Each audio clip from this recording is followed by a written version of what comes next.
दोस्तों, हमारे YouTube channel में आपका विस्फोटक और धमाकेदार स्वागत है। जिस प्रकार हम बाबर और हुमायूं को खत्म किए थे, उसी प्रकार से सूर्यवंश को हम समाप्त करेंगे।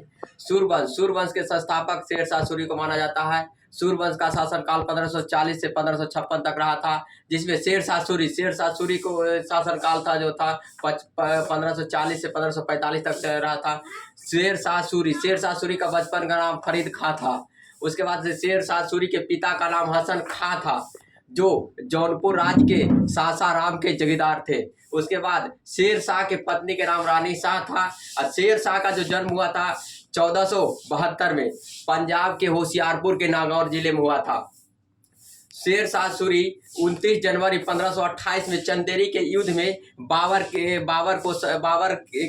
बाबर दरे से सहयोग किया था और मेदिनी राय की हार हुई थी। बाबर की जीत हुई थी, मेदिनी राय की हार हुई थी। उसके बाद 1529 में घाघरा का युद्ध हुआ था, जिसमें बाबर विजयी हुआ था और महमूद लोदी और संयुक्त अफगान था, जिसमें शेरशाह सूरी ने महमूद लोदी और संयुक्त अफगान का साथ दिया था। उसके बाद घाघरा के युद्ध में ही बाबर ने कहा था कि घाघरा के युद्ध में हुमायूं को अफगान शासकों से बचकर रहने को कहा था। उसके बाद शेरशाह सूरी बोला था इसी युद्ध में, घाघरा के युद्ध में, अगर भाग्य ने हमारा साथ दिया तो मैं मुगलों को जमीन से उठा फेंक दूंगा। उसके बाद आई 1530 चुनार के किले पर अधिकार कर लिया था। उसके बाद आई 1539 में चौसा का युद्ध हुआ था, जो शेरशाह और हुमायूं के बीच हुआ था, जिसमें शेरशाह की विजयी हुई और हुमायूं की हार हो गई थी। इसी में हुमायूं की पानी में कूद गया था। इसी में इसका जन्म था शिहाबुद्दीन, उसको एक दिन का राजा बताया था, उसको हम बता दिए थे। उसके बाद आई 1540 का नौजा बेलग्राम का युद्ध शेरशाह सूरी और हुमायूं के बीच हुआ था, जिसमें शेरशाह की जीत हुई थी और हुमायूं को हार हो गया था। कौन सा युद्ध में थी? हुमायूं को बाहर से रहने पर विवश कर दिया था, तो वह कन्नौज और बेलग्राम का युद्ध था। उसके बाद आई 1541 में शेरशाह सूरी ने गखोर जाति के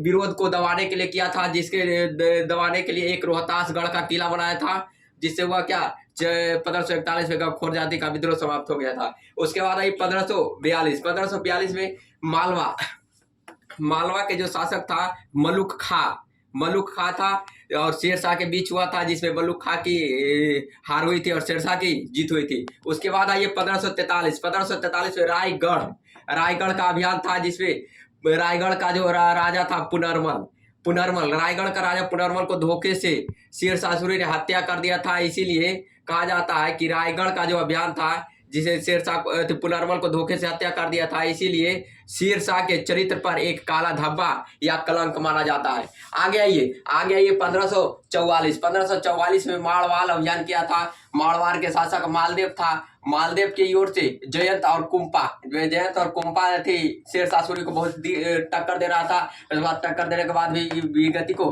प्राप्त हो गया। मारवाड़ के अभियान में ही कहा था, मारवाड़ अभियान में शेरशाह सूरी ने कहा था कि मैं मुट्ठी भर बाजरा के लिए पूरा हिंदुस्तान खो देता। उसके बाद आइए कालिंजर का अभियान। कहेगा कि शेरशाह सूरी का सबसे लास्ट अभियान कौन सा? कालिंजर का अभियान 1545 में किया था। कालिंजर के शासक था कौन? किरत सिंह के पास एक दासी था, सुंदर दास था, नर्तकी था। इसको मनमोहित हो गया शेरशाह को, तो शेरशाह कहा दासी मांगा था, लेकिन किरत सिंह ने नहीं दिया, इसीलिए वो क्या कालिंजर पर अभियान कर दिया 1545 में। शेरशाह सूरी ने आदेश दिया कि इसका कालिंजर का किला को तोड़ दिया जाए। कालिंजर का किला को तोड़ने के लिए आदेश दिया। कालिंजर के किला पर बम मारा तो वह वहाँ नहीं फटा और इसके बारूद के फैक्ट्री में आकर फट गया, जिससे क्या शेरशाह की मृत्यु हो गई।